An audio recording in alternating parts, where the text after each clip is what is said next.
votre paracorde pourrira, votre corde synthétique s'effilochera au soleil, se fissurera au froid et fondra près de la chaleur. Elle est à base de pétrole, ce qui signifie que lorsque les chaînes d'approvisionnement s'effondrent, elle cesse simplement d'exister. Mais il y a 1000 ans, les Vikings traversaient l'Atlantique Nord dans des bateaux ouverts, maintenus par des cordes plus solides que des câbles d'acier, à poids égal. Ils ne l'achetaient pas, ils ne l'importaient pas. Ils la fabriquaient à partir d'un arbre qui pousse dans chaque fossé, chaque bord de route et chaque coin oublié de l'hémisphère nord. Le cordage en tilleul. Voici ce que la plupart des gens ignorent. La paracorde a une résistance à la rupture d'environ 550 12. C'est impressionnant jusqu'à ce que l'on réalise que la corde en libère de tilleul viking, fabriquée à partir de l'écorce interne du tilleul, atteignait régulièrement 600 à 800 lellicadre par pouce d'épaisseur lors des tests. Et elle ne faiblissait pas lorsqu'elle était mouillée. Elle devenait en fait plus solide. L'eau faisait gonfler les fibres et les faisait adhérer plus étroitement, créant un lien devenu presque impossible à rompre. Ce n'était pas seulement une théorie. Cela a été testé sur des dracars qui traversaient tous les océans, maintenaient le gréement dans les tempêtes et duraient des décennies d'utilisation brutale. Les Vikings n'avaient pas de magasins de bricolage. Ils avaient des forêts. Dans ces forêts poussaient des tilleuls dont l'écorce interne se séparait en fibres longues et flexibles. Le processus était simple. Récolter l'écorce au printemps, quand la sève coule. Trempez-la dans l'eau pour séparer la couche interne de la couche externe. Retirez les longs brins fibreux. Laissez-les sécher, puis tordez-les. C'est tout. Pas d'usine, pas de produits chimiques, pas de vulnérabilité dans la chaîne d'approvisionnement. Juste des arbres, de l'eau et des mains. La science derrière cela est fascinante. Les fibres libériennes sont des structures de cellulose liées par de la lignine naturelle.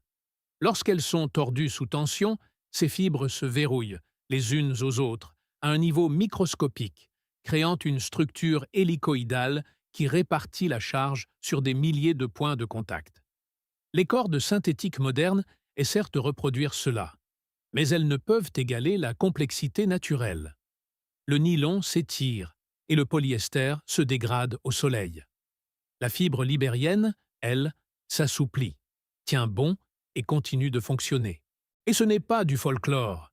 Des fragments de cordes récupérés dans des épaves vikings ensevelies dans de la boue anaérobie pendant plus de 1000 ans étaient encore structurellement intacts.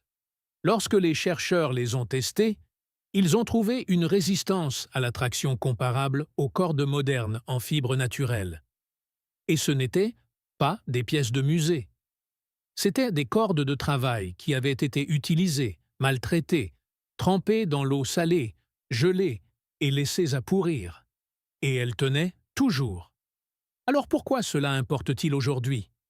Les tilleuls poussent à travers l'Europe, l'Amérique du Nord et l'Asie. Il y en a probablement un à distance de marche de chez vous. L'écorce se régénère, la récolte ne tue donc pas l'arbre. La paracorde est géniale, jusqu'à ce qu'il n'y en ait plus. Et après, vous ne pouvez pas en fabriquer d'autres sans usine. Mais le cordage en libère, vous pouvez le fabriquer dans une forêt, dans un fossé ou dans un jardin. Et il a un autre avantage de survie crucial, le feu. La corde synthétique fond en plastique toxique qui dégouline. La corde de libère ne fait que se carboniser. Elle ne fond pas et ne dégouline pas. Près d'un feu, en cuisinant ou en vous réchauffant, elle ne vous trahira pas. Ce savoir a failli mourir. L'industrialisation a rendu le cordage naturel obsolète. Mais cette commodité a créé une vulnérabilité. Nous avons oublié comment fabriquer l'objet sur lequel chaque civilisation avant nous comptait. Les Vikings savaient quelque chose dont nous nous souvenons seulement maintenant. La chaîne d'approvisionnement la plus solide est celle que vous contrôlez vous-même.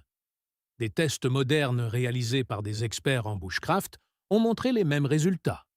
Le cordage en libère supporte plus de poids et dure plus longtemps face aux éléments que la paracorde.